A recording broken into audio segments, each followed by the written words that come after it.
melawai. Saudara, Greenhouse SPPG Palmerah Polda Metro Jaya panen sayuran sawi dan ikan nila. Hasil panen disiapkan untuk mendukung kebutuhan bahan baku menu bergizi di SPPG Polri Palmerah.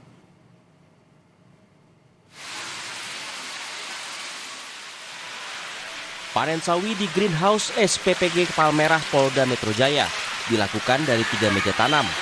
Total hasil panen diperkirakan mencapai 80 kg.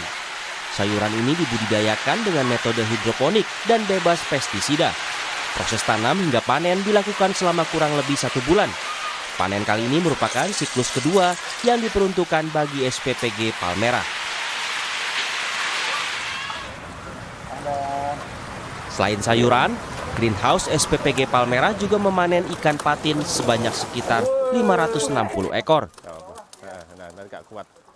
Ini merupakan bagian dari ekosistem rantai pasok sumber protein untuk kebutuhan bahan baku SPPG Palmerah. Untuk ikan nila ini adalah bagian dari ekosistem rantai pasok yang ada di SPPG Palmerah Polda Metro Jaya. Saat ini kami melaksanakan pemanenan ikan nila yang berjumlah sekitar 560 ekor yang nantinya diperuntukkan untuk sebagai bahan baku di SPPG Palmerah. Ini kita lakukan secara berkesinambungan, ya. Sekarang ini adalah siklus yang kedua. Sementara itu, Kepala SPPG Polres Metro Jakarta Barat Palmerah Mustaqim mengatakan bahan baku hasil panen akan diolah menjadi beragam menu bergizi.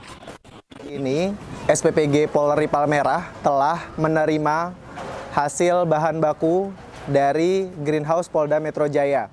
Hari ini yang dilaksanakan pemanenan yaitu ada sawi hijau, ada pokcoy dan juga ikan patin. Bahan baku tersebut akan kami gunakan untuk menu pada esok hari. Kami akan mengolahnya menjadi sawi rebus dan juga pokcoy bawang putih. Selanjutnya untuk ikan akan kami olah menjadi ikan filet crispy dan juga akan kami giling menjadi somai. SPPG Polri Palmerah melayani 6 sekolah dan 3 posyandu. Total penerima manfaat mencapai 2.529 orang, terdiri dari peserta didik, balita, ibu hamil, dan ibu menyusui.